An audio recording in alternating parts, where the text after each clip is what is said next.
Denver Center for the Performing Arts Off-Center and the Museum of Contemporary Art Denver present Mixed Taste, Tag Team Lectures on Unrelated Topics.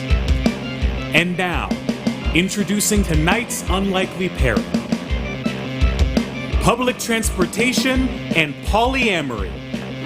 Please welcome tonight's host, Sarah Bai. Welcome to Mixed Taste. I'm Sarah Bai. I'm the Director of Programming over at the Museum of Contemporary Art, Denver. It is my pleasure to welcome you all here to the ballroom tonight. For those of you who are here in the ballroom and who are not watching at home, we have a drink special. The bar will be open all night long, and our special cocktail tonight is the Love Bus. So I hope you can enjoy a love bus while you're here tonight. But we do have some folks who are watching from home. So in order to let the folks who are watching from home participate in the show as well, we have a second screen experience. And that way we can interact and ask questions of the speakers at the same time. So how it works is you scan the QR code on your programs on your seat or that you're seeing on your screen right now. And when the notification pops up, you tap that and it'll take you over to another page. If it's not working for you, you can also go to slido.com and enter in the code Mixed Taste, all one word. And let's get a quick poll going to try it out. I know some of you have already taken the poll. You've already figured it out. So let's see. To get it started tonight, we ask, are you currently in or have you ever been in a polyamorous relationship? And let's see what you said. 87% of you, 86, said no. And about 17% of you, look, it's changing all the time, said that you have been. Well, who knows? Maybe by the end of the night, you might realize that you, in fact, have already been in one, or maybe you want to. So we'll see. We'll see how that goes. You've got that down. Now we're going to pop over to the Ideas tab. That's another way that you can interact tonight. And in the Ideas tab, please type in the name of a place that you've visited that has the worst public transportation that you've ever seen. And please note that our speaker tonight is from RTD. So if that place is Denver, be gentle. You don't, it can't be Denver. There's so many worse places with public transportation. All right, let's see what you said. Louisville, Kentucky, St. Louis, Wichita, Kansas. I've never taken public transportation in Wichita, Kansas. I suspect they don't have a lot of it. Santa Fe, Cheyenne, Wyoming. These are all cities that don't have robust public transportation systems. Missoula, Cabo, Little Rock, Arkansas. I saw the Philippines there. Paris, come on. Paris has a great public transportation system. I politely disagree. All right, you've got the hang of it. I think you're going to do great tonight. All right, let's get started with the show.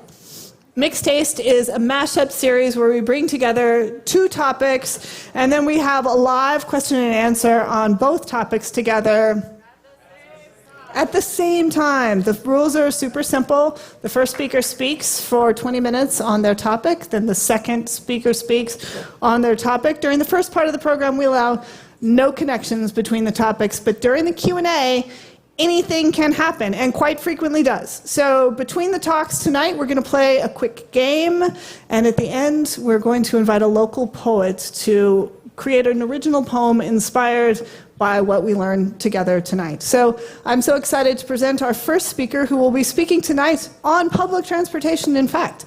Kimberly Ming has over 13 years of experience in diversity and inclusion work, both at nonprofit and government agencies. She recently worked at RTD as the Transit Equity Specialist, where she implemented Title VI of the Civil Rights Act of 1964. Kimberly is also a nationally recognized writer and performer, and her work has taken her to Mama's Hip Hop Kitchen, TEDx Talks, the National Association of Ethnic Studies Conference, and she's also earned an Emmy nomination. So please give a warm welcome to Kimberly Ming.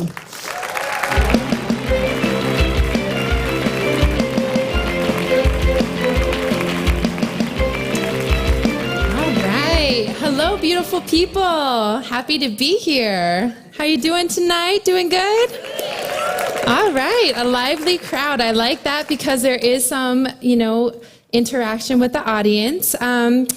as introduced, I will be speaking about public transportation today. And I did see that some of you put Denver as the worst. I'm not offended. You know, there are improvements to be made. I am actually no longer at RTD, so not as offended as I could be. But specifically, I'll be talking to you all about Title VI of the Civil Rights Act of 1964 and how it relates to public transportation. That would have been way too long of a title if they tried to put that into mixed taste. So if you're up for a surprise, if you expected me to be talking about these electric buses that are on the free mall ride, as you all may know about it, you can check it out at the end of this speech. All right, well, let's get started. So the Civil Rights Act of 1964 was originally signed by President Johnson. And this is a picture of a well-known civil rights leader, Martin Luther King Jr. and President Johnson. At the time, and even today, civil rights are controversial for some people. And so this was a law that was needed to say that discrimination on the basis of race, color, national origin, and specifically Title VI, which it names, is illegal. So as I just said, Title VI specifically names the grounds of which discrimination is illegal. And this is specific to Title VI. There's obviously Title VII and other titles, but we're focusing on Title VI because it already has a lot in there. And I will read specifically what this says, that no person shall be discriminated on the ground of race, color, or national origin, be excluded from participation in, be denied the benefits of, or be subjected to discrimination under any program or activity receiving federal financial assistance. So really there's two parts I want to point out here. First, it's the protected classes. In government terms, it's the protected classes, race, color, and national origin that are protected. And then additionally, and also you may be wondering, well, what about gender? What about partner preference, things like that?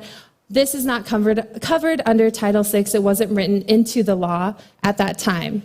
Additionally, I want to point out that it talks about any program that is receiving federal financial assistance. So what that basically means, if you're getting money from the feds, then you cannot discriminate. And so this actually goes into other programs. While I'm talking about public transportation, it actually adheres to, public health, also education systems, things like that. So that's also important to know. Now, the FTA released this circular. It's 130 pages of details. Basically, a circular is a fancy word of saying a document that needs to be widespread so that public agencies, public transit agencies need to understand in order to follow the law. And so this circular 4702.1b, specifies the ways that you can legally adhere to the law according to how the Federal Transportation Administration sees it. This is a Title VI program update that needs to be updated every 3 years, so it's a triannual update. This is the RTD one from 2019, so they're actually coming up with their 2022 update for next year, but this is the first page. And so really any public transportation agency that is receiving the federal financial assistance needs to have an update, and I will speak to some of the different things that a Title VI program update consists of. I'm not going to be going through all of these different subjects, so don't worry. We would be here all night and maybe a few more days. However, I will be talking about these, which are the Title VI notice to the public, the Title VI complaint process, the public participation plan, the language assistance plan, and a Title VI equity analysis. So this is the Title VI notice to the public. Have any of you, raise your hand if any of you might have seen this in an RTD bus, or, okay, a few of you might recognize it. Oftentimes it's kind of on the side. It's like that small print. You don't really see it. Like it's not really big in your face. But what it really says is that that people are protected on the basis of race, color, national origin, and it also gives details on how to file a Title VI complaint. So here it talks about how you can mail in a complaint and that you can also mail in a complaint to the Federal Transportation Administration. A lot of questions that people have around Title VI is if you don't identify, a lot of people hear discrimination and racial discrimination. People think, oh, well, if I don't identify as a person of color, then am I protected under this law? The quick answer is yes, you are, because it's really the protected classes that are protected. So if you're discriminated on the basis of race in any sort of way, then you're protected under this law.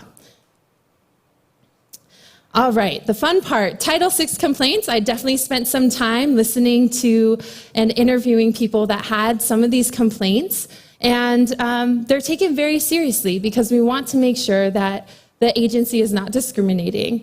And so when you file a Title VI complaint, you would fill in a form similar to this. And this is, I'm using a lot of RTD information because that's close to my experience. However, if you go to websites, and all the information I'm sharing here is public, but if you go to different websites to different public transit agencies, you'll find a form similar to this. But usually a form, it consists of your name, you describe the incident of what occurred, then you might write down some witnesses, some of their information, and then also how to get a hold of you, because if I can't interview about what happened, then I won't be able to really follow through with this complaint. So that is what the complaint form looks like. All right. Then after a complaint is received, there will be an investigation process. Usually the investigation process is dependent on the severity of the complaint, what evidence is available to review. A lot of RTD buses have cameras, also trains have cameras and things, so that's always helpful. Sometimes the video unfortunately fails, and then it's a little harder to really see what happened in certain situations. However, evidence is reviewed, interviews take place, and then a conclusion is decided, and a closure letter is sent out to the complainant. I will next talk to you all about the language assistance plan that is required under Title VI. So I've repeated myself a lot about the protected classes of Title VI, and this isn't in your interactive phone website thing that you can do. However, I'll just ask you, out of the protected classes I named, what do you think the language assistance plan might help out with? What category of protected class? Okay, all right, you all have been listening. National origin, exactly. So the language assistance plan, although it's not always national origin, it definitely adheres to the law of following that you cannot discriminate on the basis of national origin, because at times people of a different national origin may struggle with language access. And so that's how that all ties together. A tool that you'll often see that is used is a tool similar to this. So in a bunch of different languages, which is, I know it's pretty small, so you probably can't read, but it says, point to your language, and an interpreter will be called. The interpreter is provided at no cost to you. So this specifically is a tool, like I said, that could be used. Usually this would be like at a customer service desk where someone's walking up and they need assistance, but they may not be able to communicate even what language they're speaking. So tools like this can be used to help access those services. I did also fail to mention that this particular gentleman, it's a sign that says, India, please stay home, and in his native language.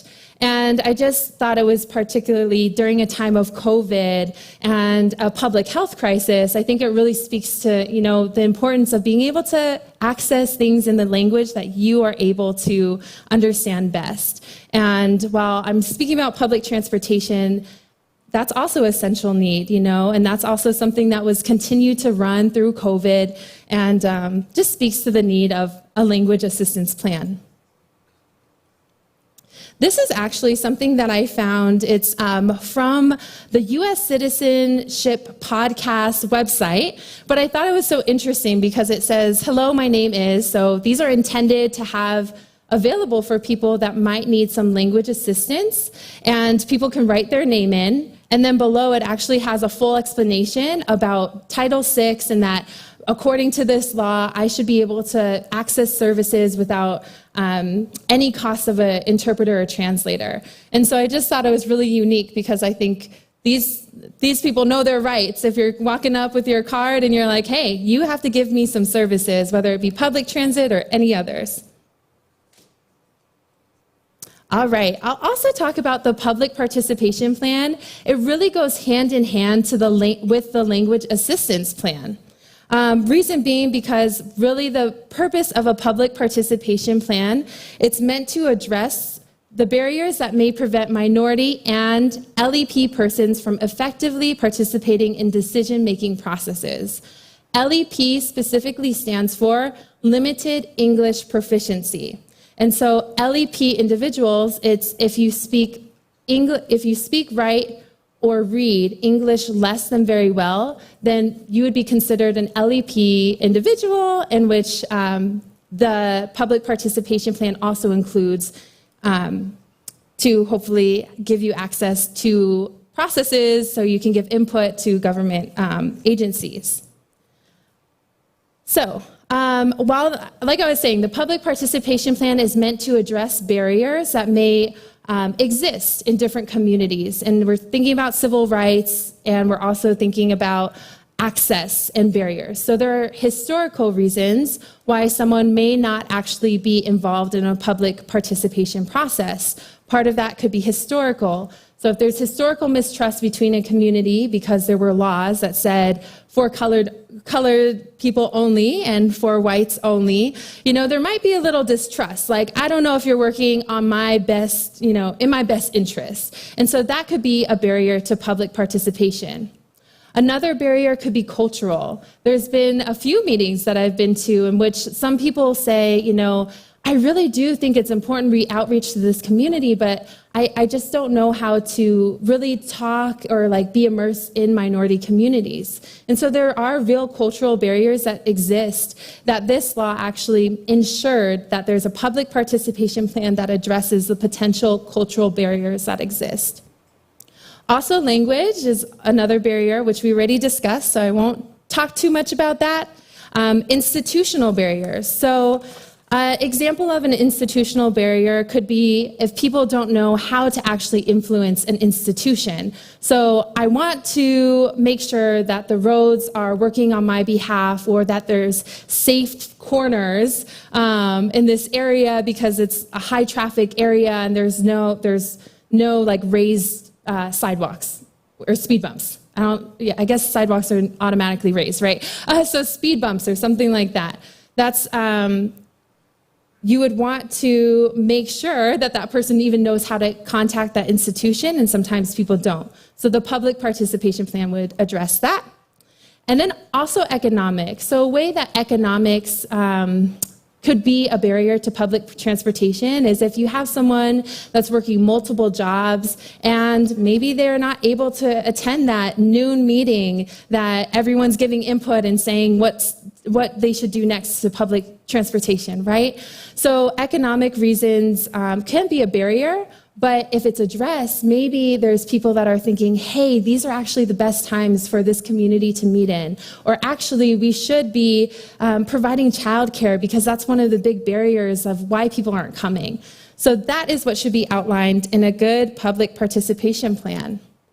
Another way that public participation can be addressed is really working with CBOs or community leaders. So CBOs is just an acronym for community-based organizations, and that can be nonprofits, it could be non-nonprofits, it could be for-profits, but are really based in community and know those community needs. But that's always a way that I feel like, people are immersed in the community, already have that trust. So it's not a barrier, it's a way that actually creates a bridge and eliminates the barriers.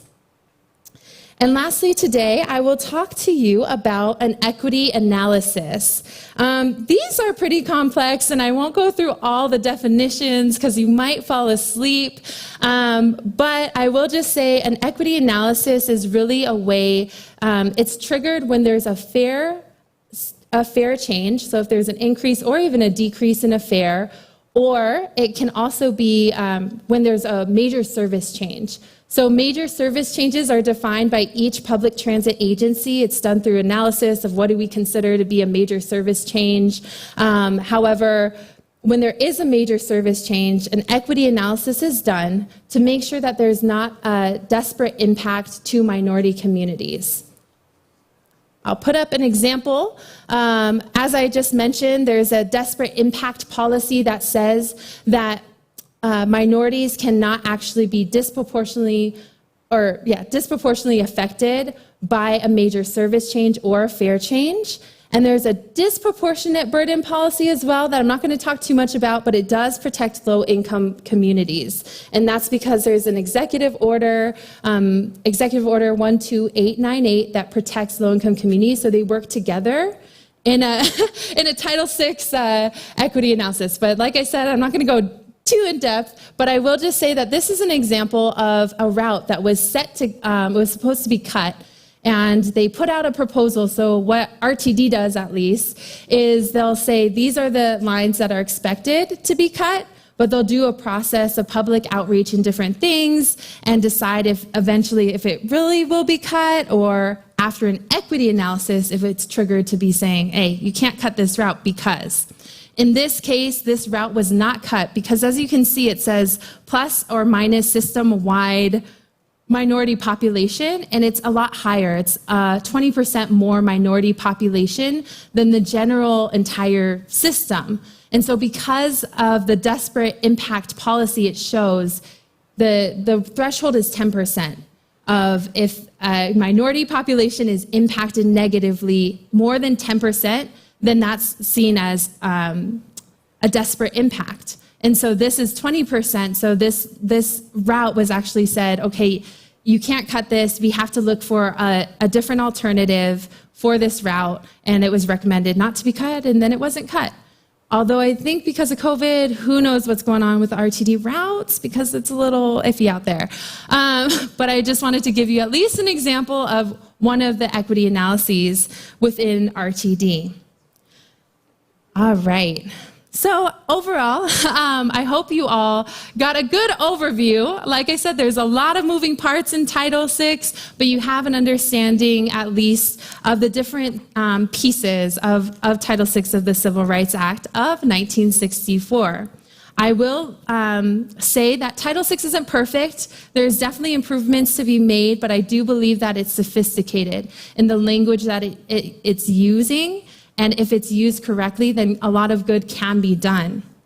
I'll leave you with a final reminder that public transportation agencies cannot discriminate on the basis of race, color, and national origin. So if any of you are sitting here in the room and kind of thinking back to that time, a few months ago that you were on the bus or on the train, then you may be able to file a complaint as long as it's 180 days of the incident. Thank you all, and here we go. Thank you all, and I hope you enjoy your evening. I'll see you all soon. Thank you, Kimberly. Thank you, Kimberly. And now it's halftime. It's halftime. That's right. All right, feel free to take a quick break if you need to stretch your legs or to head to the back of the room to get yourself a love bus. But right now, we are going to play a game, and you can play along with the QR code that we're pulling up. I'm going to invite tonight's poets to play with us as well, so please welcome to the stage Brenton Weyi. Brenton, all right. Are you ready for this? No, but all right, we'll see. Here we are. Tonight's game is, this is my favorite game to play at halftime. It's a little game that we play Quaff to the Races.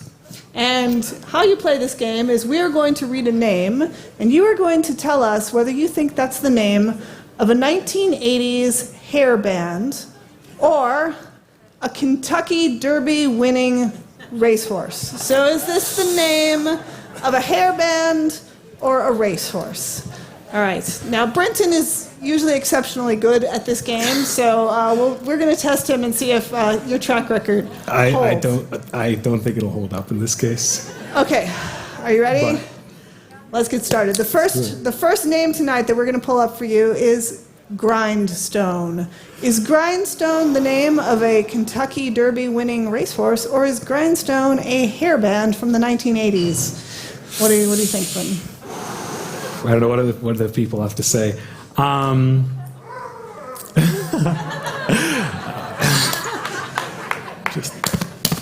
gonna go with a racehorse. Okay, he's going with racehorse. Just because of my friend in the middle of the audience here. Okay. Oh, he's phoning a friend. I did. I thank you. Right from the stage. All right. Let's see what the audience has to say. And it looks like 58% of you think it is a racehorse, and you are correct. It is a racehorse. Grindstone won the Kentucky Derby in 1966. Okay, you got one right. Let's see about the next one. Steelheart. Is Steelheart a hairband or is Steelheart a racehorse? Brenton? I feel like a lot of bands back in the day had the word heart in their names, so I'm going to go with 80s hairband. 80s hairband, says Brenton. The audience says hairband as well, 71% of you. And Steelheart is, in fact, a hairband. I feel like this maybe we have some hairband loving folks in the audience tonight. Steelheart was a hairband.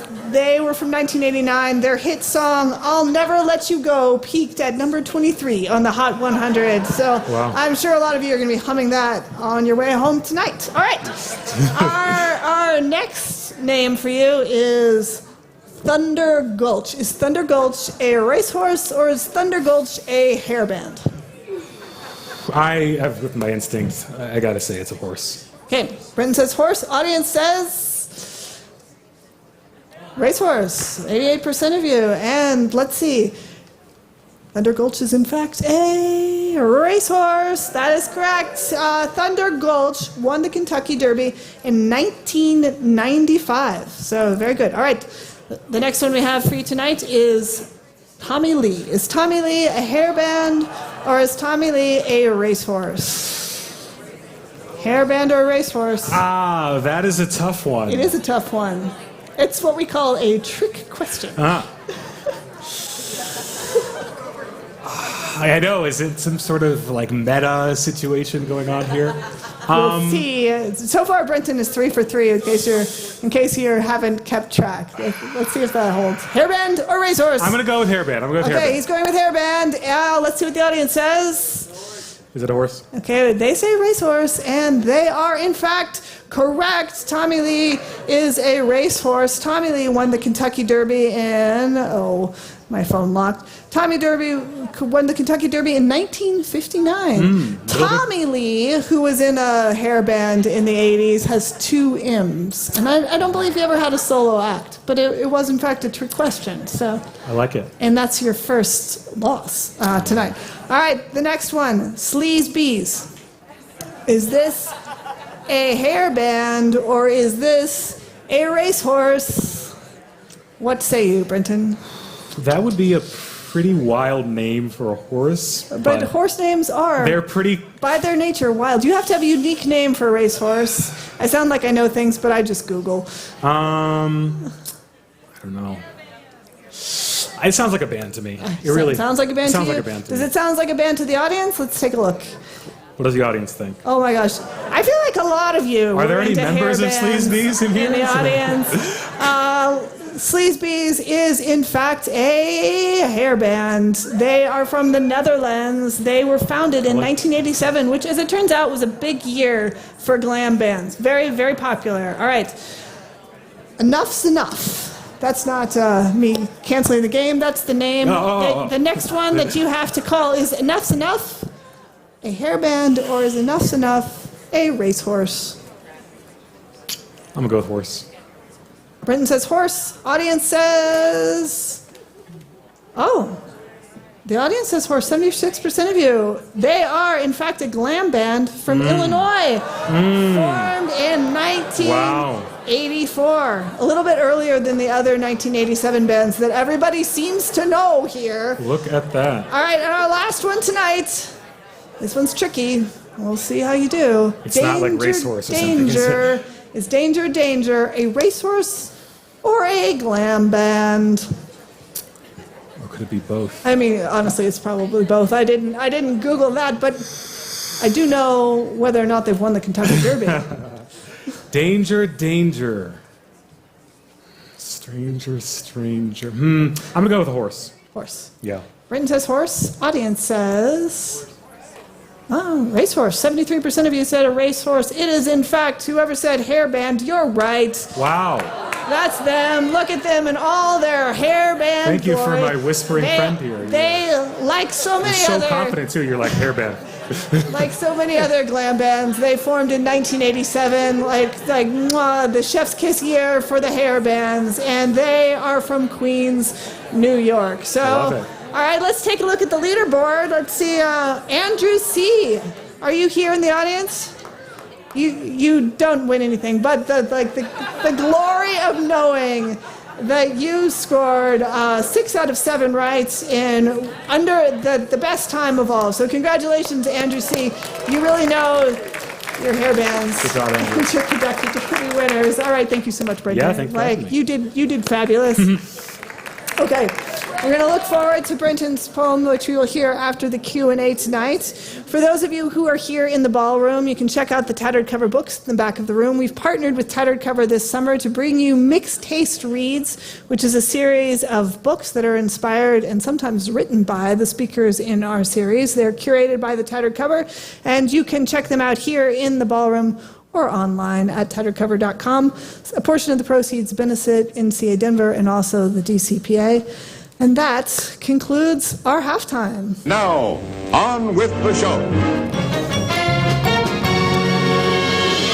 And now it's my pleasure to introduce our next guest who will be teaching us about polyamory. Dr. Apryl Alexander is an associate professor in the Graduate School of Professional Psychology at the University of Denver.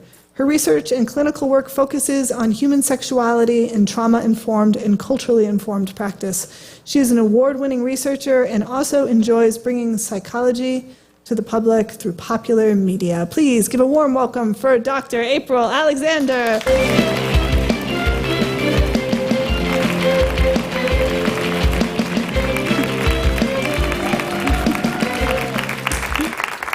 Hi, everyone. How did I get here?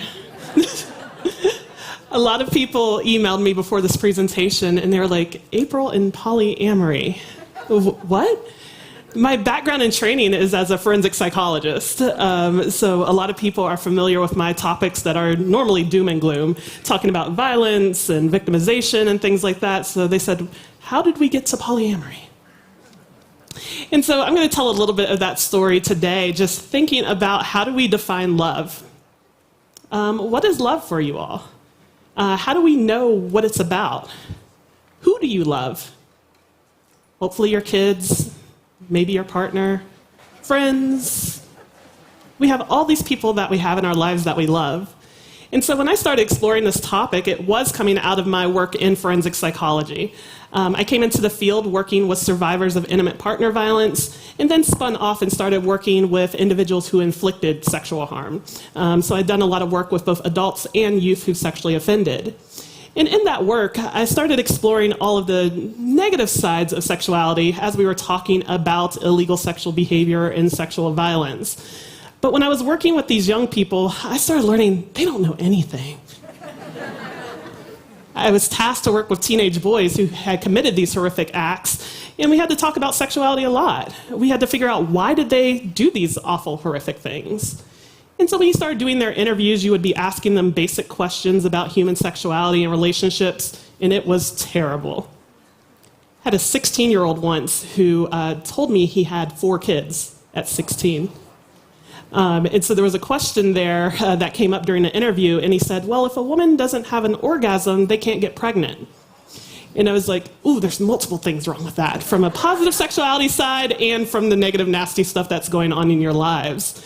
And so over the years, I started pivoting my career a little bit more into the positive sexuality space. How do we start having healthy conversations about relationships, boundaries, human sexuality? Where do we get that information from?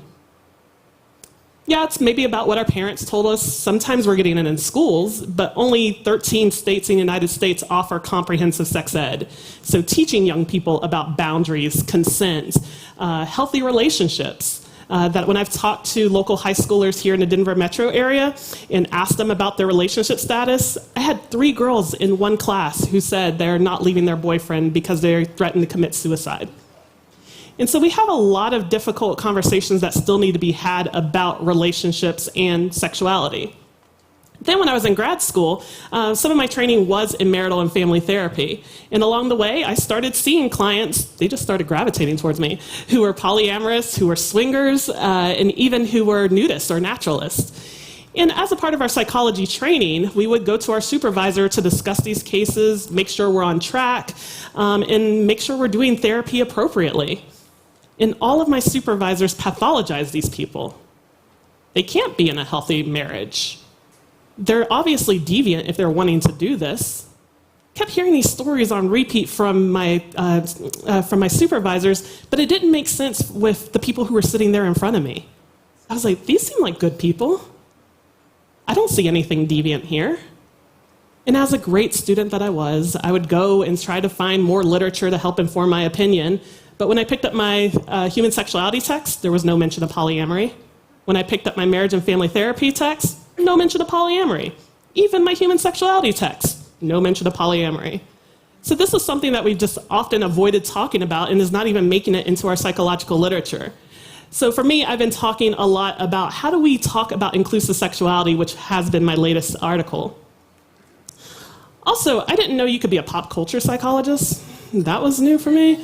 That I waste a lot of time watching television, movies, keeping up to date with the Free Britney movement. I didn't know that you could incorporate that into psychology somehow. So I figured that out along the way, and it's been really fun for me to present at Denver Comic-Con and things like that. So when I'm talking about love, what does reality television tell us about love? My friends make me watch these awful shows like Are You the One? That talk about how do we start building these connections, or romantic connections, and connections without sex, and this, that, and the other. And if you look at Are You the One, The Bachelor, The Bachelorette, they have all these themes about finding that one and only, that perfect person. Our little candy hearts talk about that. And so over the years, a lot of people have been looking more into polyamory as we've been seeing more examples in popular culture. That in fact, after we see a television show where they're talking about polyamory, people start Googling right away, wanting to find out more. And so we're starting to see all these examples in popular culture, but a lot of people ask me and my colleagues, is that correct? So I actually published a paper on the TV show Insecure, which had a depiction of polyamory in it, which was also unique because it was featuring Black people in the show and navigating polyamory. A lot of the responses to Black people involved in polyamory is, oh, that's white people stuff. And there's all sorts of myths out there about those relationships. And so we're going to dive in today about what are the myths and facts, and what does Hollywood get correct and not correct in this talk. So I'm going to be using the broad umbrella term consensual non-monogamy today, because polyamory is one type of consensual non-monogamy, but there's so many different subsets under it, which will be on these next 2 slides. So yes, we're talking about polyamory, thinking about multiple romantic and or sexual partners that a person can be in relationships with. That's why I opened it up with you of discussing who do we love in our lives? Do we think that love is this kind of finite thing, or are there more people that we can have romantic relationships with outside of this are you the one kind of mentality? And so individuals who are engaging in polyamory are saying, yeah, in my regular life I love multiple people, so why can't I bring that to my romantic life and then my sexual life? Then you see some of the other subtypes under here is open relationships, so a mutual agreement to bring somebody into the partnership. Partnered monogamy, thinking about a committed couple who's also bringing a 3rd or 4th person in. That last part, swinging, so going to different play parties and swapping partners at those play parties, or just coming to a mutual understanding of engaging in sexual behavior with somebody who's not your primary partner. And so under these, you see all of these different relationship structures that have fell within consensual non-monogamy. They work differently from person to person. We'll talk about some of the core values of consensual non-monogamy and what this might look like for an individual relationship. But they all are falling into this cluster of consenting agreement to engage in a relationship with people outside of maybe your core dyad. So when we're talking about consensual non-monogamy, we're like, what is it? Some people said it's a relationship orientation. I often say relationship structure, a behavior, a lifestyle, maybe even a relationship orientation. Just thinking about how do we kind of capture this? For me, a lot of my work does center around culturally competent care. How can I provide culturally competent care to everybody who comes into my therapy office, regardless of who they are? Now, that takes a lot of work because I obviously haven't worked with every single person of every single culture. But when I'm talking about consensual non-monogamy, I capture that as a part of culturally competent care as well. That this is a subculture with, again, norms and values underneath it. And so if I'm providing culturally competent care, I do need to be aware of consensual non-monogamy. So as we're thinking about individuals, and we'll talk about polyfamilies later, just thinking about the diversity that occurs within those cultures, whether it's the behaviors that they engage in, the community that they have in their place of living, or just thinking about how they're collaborating together with shared finances, shared space, and things like that in their relationships. So we had a poll, a Slido poll, pretty early on that asked how many people in this room have participated in consensual non-monogamy in the past or currently. Well, you lined up quite frankly with the stats. 1 in 5 Americans, according to the Singles in American study, have had a consensual non-monogamous relationship at some point in their life. 1 in 5. So those stats that we saw in the Slido poll match up quite well to what we were seeing in the literature.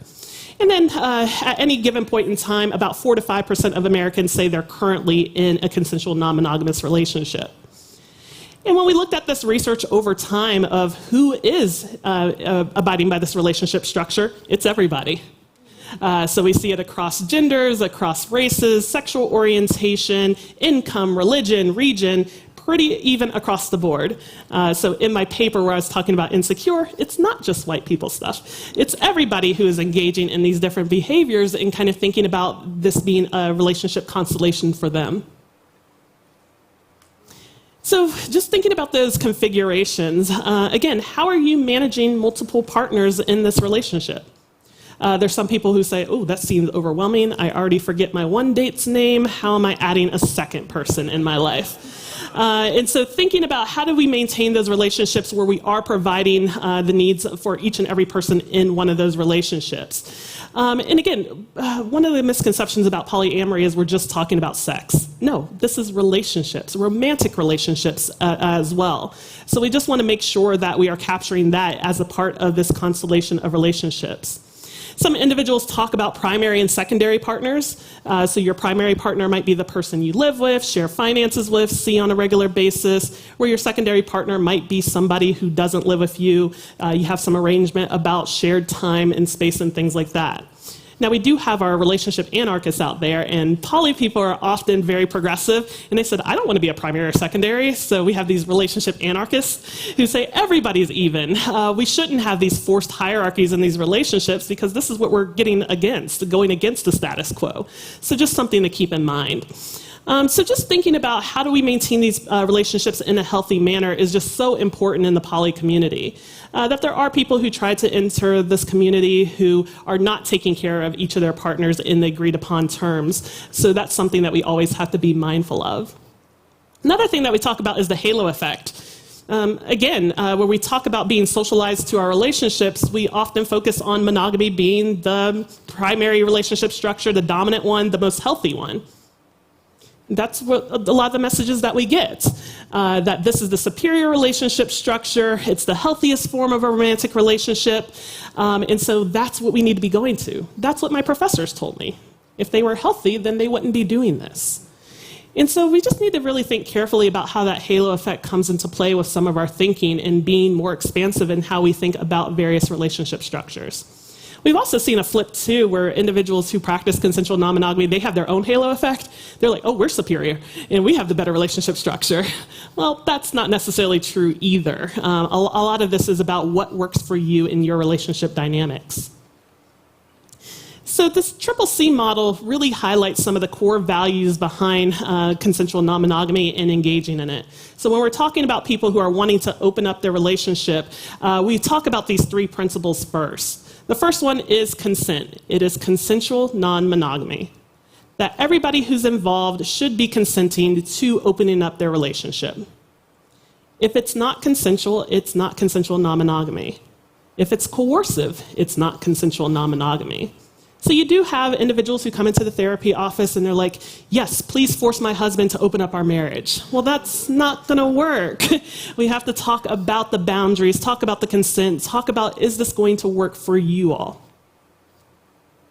Next one is communication, which has been really interesting in the research because we see communication styles being so often and transparent in a lot of these consensual non-monogamous relationships, that you have to have ongoing communication in order to function in a healthy manner. And this goes for all relationships. But especially in this, where you are navigating time and space with different partners, you have to have that ongoing communication about what your boundaries are. Are there certain partners that you don't want your primary partner to be involved with, and why, and what's coming up for you regarding that? So we just want to make sure there's ongoing communication and ongoing consent for everybody who's involved. Last one is comfort. So again, we don't want this to be coercive. We want everybody to have a fair playing field. And we just want to make sure everything is agreed upon as we go along. So again, that continued communication is just going to be so key in thinking about a successful relationship. So then we get to the part of why. Why are people doing this? Here are some of the core three reasons that people have identified in the research for opening up their relationships or engaging in consensual non-monogamy. First is diversified need fulfillment. If I have multiple partners, maybe they're meeting my needs in different ways. Maybe my one partner doesn't want to watch my Virginia Tech football games with me on Saturdays, but my second partner really enjoys that. So thinking about diversified need fulfillment at any kind of given time for that space. Some people in the polyamorous community, they say, why do we rely on just one person to fulfill all of our needs? I was like, oh, that's intimidating. And so thinking about that in terms of selection of partners is really important. Going along with that is a variety of non-sexual activities. Again, this is a relationship. So thinking about how you're connecting with others through diverse kind of need fulfillment and diverse non-sexual activities in your life. So who has different interests, who are you gravitating towards at any particular time is really important there. And then last, people identify personal growth coming from this. That I had to learn how to talk and communicate with my partner better. While engaging in polyamory, and make sure all of my partners are being treated equally. So that takes a lot from me to kind of think about my own personal growth and comfort with engaging in polyamory. They also talk about, and it's going to come on our next slide, just thinking about some of the myths that might come up as we're thinking about these relationships. That still, we have this, what's often called mononormative relationship kind of constellation, that halo effect of thinking about monogamy as the end-all be-all. And a lot of people go to, there has to be consequences to opening up your relationship. They must have higher rates of STDs. No. Actually, with that frequent ongoing communication, the partners are talking to each other more and actually participating in safer sex more than monogamous couples, which, again, gets frightening, and we need to have those conversations in human sexuality. They might say, oh, they're just being promiscuous. They're not even having enjoyable sex. Oops, that was wrong, too. That, again, in some of these reports, they still are getting those needs fulfilled with all of their partners. And then last, again, psychologists had this tendency to pathologize people. Maybe it was their background. Maybe they didn't have good parents. Maybe they were abused. Not the case. That individuals bring their attachment styles with them, and those who come from securely attached homes do engage in polyamory. And they bring that secure attachment and that secure attachment style to their new relationships. So we had to get past all of these myths. My favorite part about being a professor is I get to look out in the class and see all the faces. So I see some people are like, oh, interesting. That's polyamorous possibility. I've now opened up your eyes to this world of polyamory, and you all are thinking deeply in this hour. And so people talk about that of sometimes I just didn't even know polyamory was an option for me. Again, we've been talking about monogamy and are you the one for our whole lives. I didn't even know that was an option.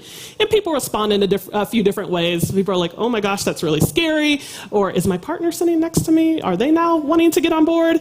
To just a whole new awareness of, oh, there's something else out there that might fit me and my unique needs. Jealousy does happen. So we can't skirt around that. As you are balancing those relationships with multiple partners, feelings of jealousy can come up at different times. And that's where that ongoing communication is going to be key in just thinking about your boundaries and what makes you comfortable in your relationship. For a select few, we are studying this concept called compersion, that actually some partners in polyamorous relationships, they get joy out of knowing that their partner is satisfied with someone else. Again, that kind of goes against the grain of what we were all conditioned to kind of believe. But we see this experience that when you find out your spouse won an award, that same joy that you get from that, these couples are getting in their relationships as well. Now, we can't ignore the ongoing kind of stigma and discrimination that's happening against people who are engaged in consensual non-monogamy. Again, we have this mononormative bias that exists, and we saw all those myths that exist. And so a lot of these families do face discrimination, whether it's legal challenges with trying to get supportive housing, thinking about custody issues with some of those families and how that comes up. That we see that there are kind of discrimination against individuals across the country for engaging in polyamory. So this is why sometimes we don't hear about it or know that 1 in 5 people that we know are engaging in polyamory because of the discrimination faced. And so you'll see the city of Somerville in Massachusetts actually created polyamory and consensual non-monogamy as a protected category this year, losing track of time, in the last year for that particular city. So activists all around the country are trying to spread that across the country. And I talked to our city council about it as well, where we had these restrictions on the number of people who were unrelated who could live together. One, that's a bummer for everybody. We know that housing costs are going up here in Denver, and so people do have roommates and things like that. But I also wrote our city council of this might be an issue for individuals who are engaging in consensual non-monogamy too, of not being able to live together in a communal fashion. Lastly, we know polyfamilies have children. And again, just thinking about child rearing and what that looks like. For these polyfamilies, it actually works really well. If we go back and just think about systems of collective care, think about maybe generations ago where the neighborhood took care of you and supported you. The person down the street was also responsible for your discipline in addition to your mom when she wasn't around. So for these polyfamilies, you just have a network of different individuals who are around you at all times. And they might serve different roles as mentors, as coaches, in addition to being a parent. So we're still learning a lot about child's reactions to their families engaging in polyamory. But what we're seeing is these polyfamilies are actually working quite well together because of the relationship networks that they have. Just quickly, some intersectional issues. Again, just thinking about marginalized populations who are also engaging in consensual non-monogamy. Again, we already know discrimination and stigma exists for individuals who are engaging in consensual non-monogamy, but what if you come from another marginalized background?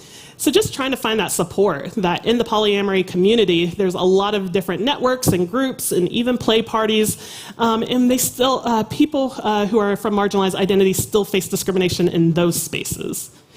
So we just want to be mindful of that for individuals who might be holding multiple minority statuses and thinking about affinity groups like the biggest one, Black and Poly, which is a collective of individuals who are talking about the issues related to race and engaging in polyamory. So I'd like to thank you all for having me here today. The American Psychological Association created a committee on consensual non-monogamy to highlight some of the issues in the research that I described before. So I serve as the co-chair of the Inclusive Education Campaign, making sure that we start talking about this in our family therapy text, in our human sexuality text, and just eliminating stigma all around.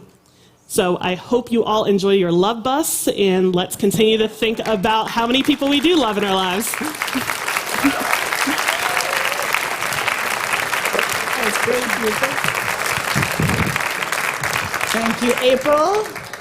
All right, now it's time to get started with the Q&A. So if you haven't found the Q&A tab on your phones already, now's the time. You can use the QR code that you've used throughout the night, or if this is the first time using the Q card, you can pull it up right now. Make sure you include your name on the question if you'd like to win tonight's door prize. So we're going to bring up both our speakers, and we're going to take questions on both topics together at the same time. So please, welcome back, Kimberly and Apryl. If you can draw connections between public transportation and polyamory, we will celebrate that with this gong tonight. It's nice. All right, so I'm going to pull up. We've got some questions that are already rolling in. And this first one comes in from Bob tonight, who asks, do you think a circular Title VI style complaint form would be a useful tool for consensual non-monogamous relationships to communicate grievances? I don't want to formalize a form to talk about our communication and our relationships, so I don't know if that's the way to go. But it could help with just communication, multiple forms. I don't know. Lots of different ways to get to that 3C model. Pathways. All right, Carol asks, how do you apply the polyamory CCC model, consent, communication, and comfort, to public transportation? And I should have gonged the last one, so I'm going to double gong on Carol.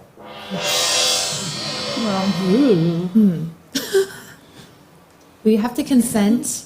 You have to physically consent to ride the public transportation, because you're saying, I'm taking this ride on the bus or train. Consent, and then what were the other two? Communication and comfort. There you go. Okay, communication. How much is this fair? You have to know how much you're paying. And then I would say, and then the last one was? Comfort. Comfort. Those RTD buses, sometimes if you get one of the older ones, those are actually more comfortable because they're like the squishy seats, so you kind of bounce Sunk in. a little bit. The A-line, for example, it's a little just like flatter, not as hard. So I think that's how it applies to public transit. Very good, very good. Well done. Well played. Okay, this question comes from Ash. Ash asks, isn't polyamory just one big public participation plan?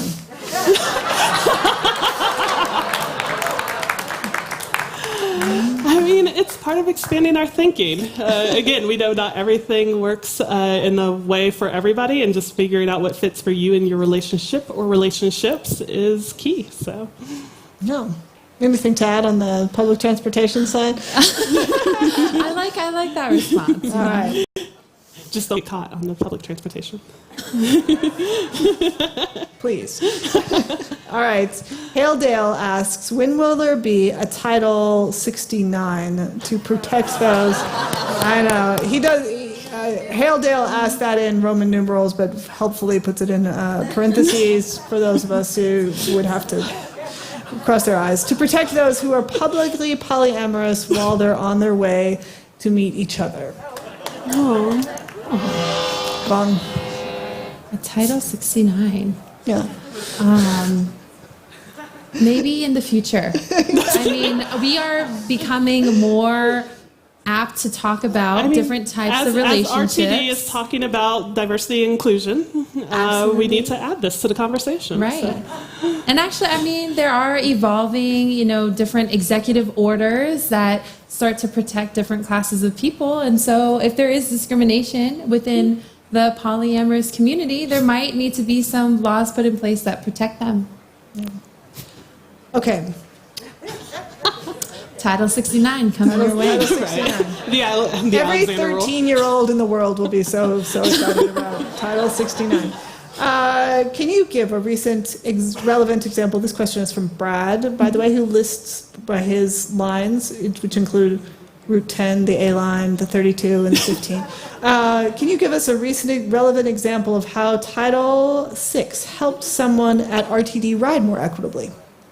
Ooh. I don't think that I'm not going to gong in. No, that's like a straightforward question. I appreciate it. Yeah. So I would say a way that Title VI that I recently saw at RTD was really in terms of COVID, right? So there's been tremendous cuts to the transportation lines across the board.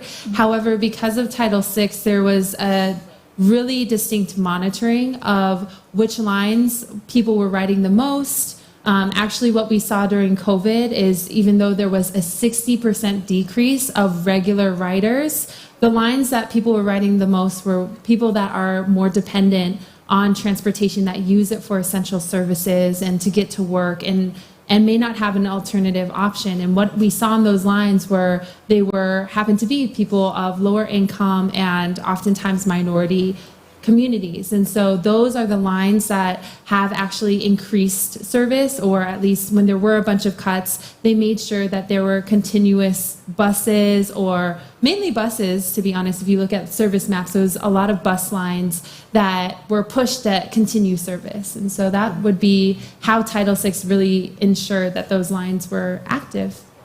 Yeah, that's really great to hear. Okay, I lost my question here, but here we go. Ricky the kangaroo. The kangaroo? Yes, the kangaroo, Ricky the kangaroo, asks, have you found any socioeconomic data around the likelihood of consensual non-monogamous relationships? Yeah, it's one thing that they're looking at across the board. A lot of our research actually isn't getting people on the lower end of the spectrum in terms of socioeconomic status, so we don't know a lot.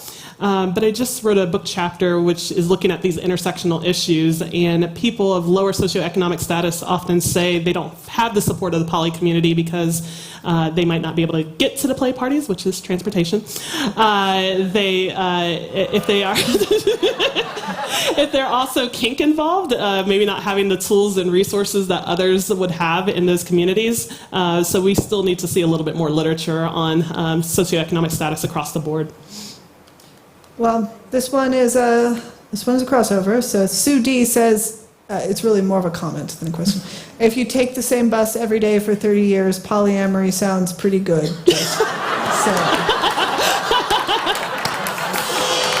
Bus or train. I don't know if that works there, but I don't know. Never mind. Just leave it alone. But we're going to follow that up with a question from Trenton, who asks, how are protected groups chosen for inclusion in titles like Title VI? Why are racial minorities included, but the polyamorous community is not?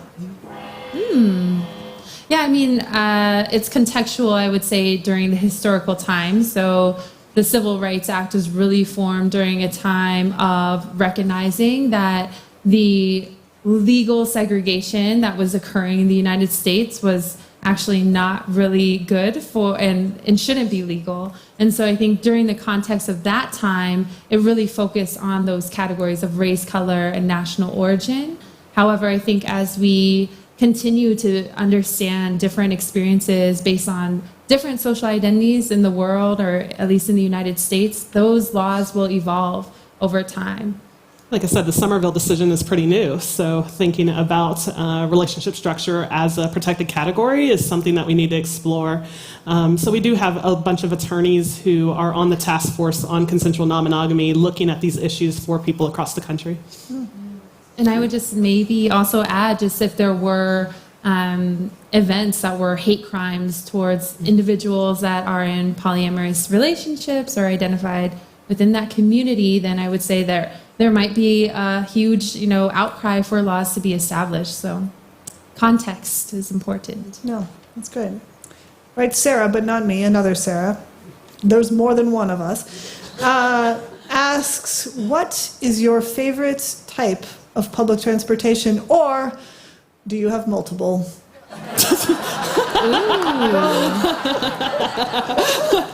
Favorite type. Okay.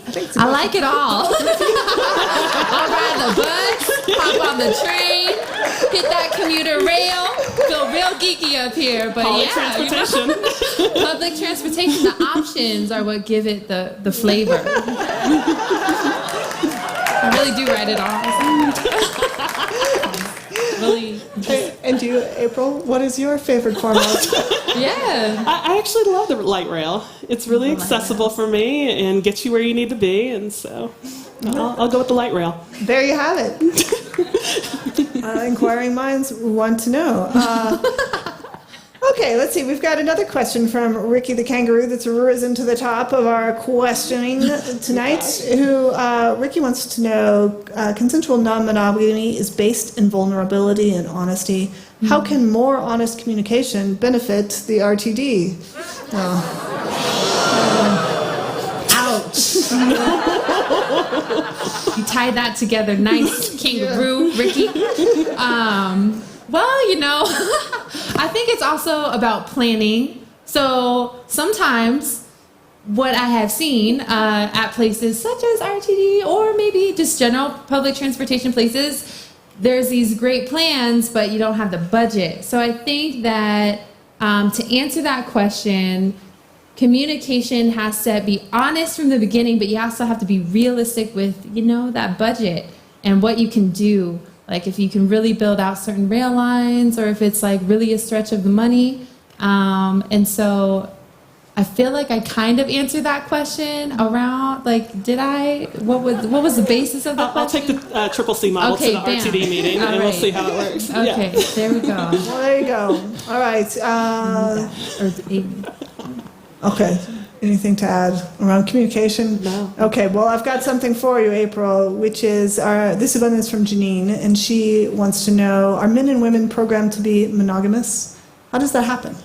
What was the first part? Are men and women programmed to be monogamous? And how does that happen? Some people are saying no. And so this kind of compulsory monogamy, so that need to feel that that's the only relationship structure is what's hindered so many people. That there might be some individuals who would benefit from non-monogamy, and that's where this polyamorous possibility kind of comes about, is I didn't know there was an alternative. They're still exploring the history of non-monogamy across the globe, and they've seen, in some places that was the norm at one point in time. So where did we get to the status of monogamy being this halo effect kind of relationship structure? Well, okay, I'm going to ask the question, but I apologize in advance. Who is O-Dog? Asks, I might file a motion to become the first naturalist bus driver for the polyamorous. What form should I look for? I'll gong it, but reluctantly. Stay tuned for Form 69. Right. Bam. I think that's it. And there you have it, folks. There you have it. Well, thank you very much, Kimberly. Thank you very much, Apryl. This was a wonderful Q&A. Thank you. Fantastic questions from you, our audience. I always appreciate all of the ways that you have to make connections, both the poignant and also the silly. All right, we are now going to invite someone to the stage who is going to make the connections between, I'm scrolling through my script because I'll just go off the top of my head. Brenton Weyi is our poet tonight. Brenton Weyi is going to join us to make connections between the two. He's going to unite them in poetry. But the reason I was scrambling to find it is because he asked tonight if you can go to your ideas tab on your phone and type in 1 to 3 words that for you synthesize the feelings or the emotions or the things that came up with tonight's talk. And he's going to use that and embed that in what he's going to perform for you this evening. Brenton Weyi is a Denver-based creative. He's a poet, he's a writer, and he is the voice of Mixed Taste at the beginning of the show. So please join me in welcoming him.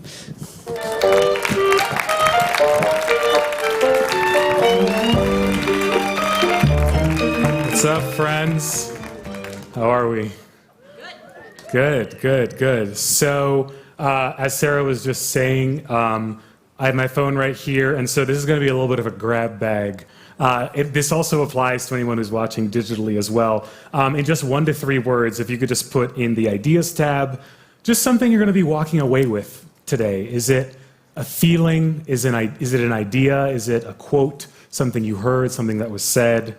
And I'll just give everyone maybe like 15 seconds to think about that and put your words in.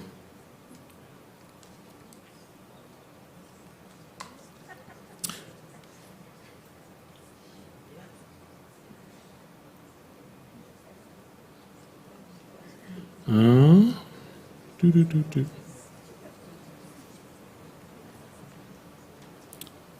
I should probably go. Oh, that's what's happening. I'm not going by recent. Recent ideas. There we go. Perfect. Great. And so you may see some of your comments and things pop up on the screen. I'm scrolling through them on my phone, and so if I just get tired of just moving my thumb like this, feel free to put your comment in again, and it'll pop right back up at the top. Just so you all know, this has not been rehearsed at all, and so we're going to go ahead and get started.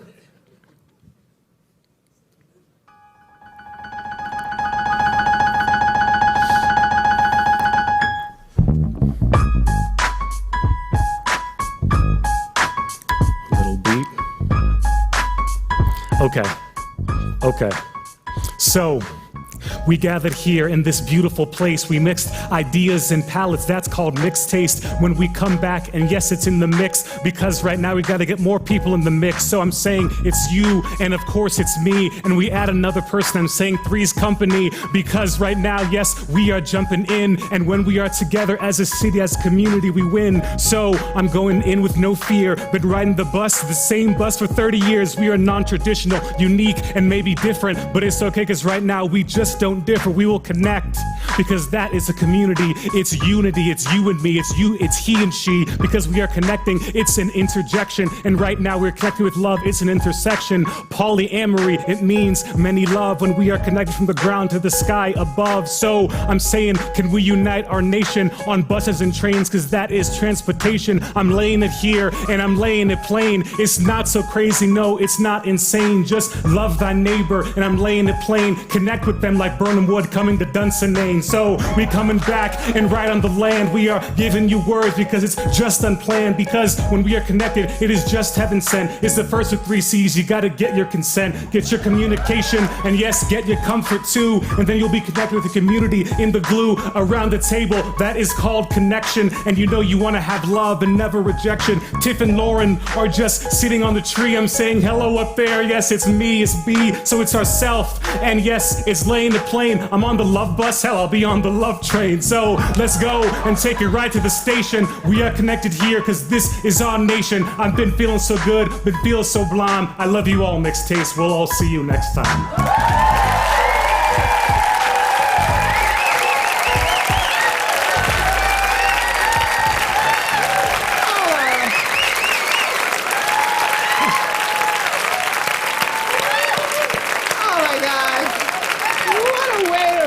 Tonight, friend, that was amazeballs. That's a technical term.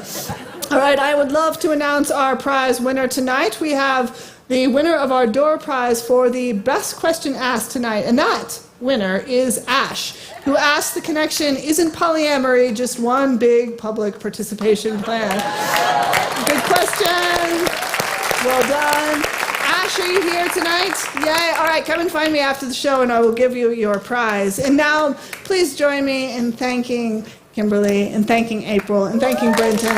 Thank you, our audience. Thank you, our audience who is watching from home. And please join me next week for the last Mixed Taste of the season, when we are going to talk about Casa Bonita and social robots. Thank you so much. Have a wonderful night.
If you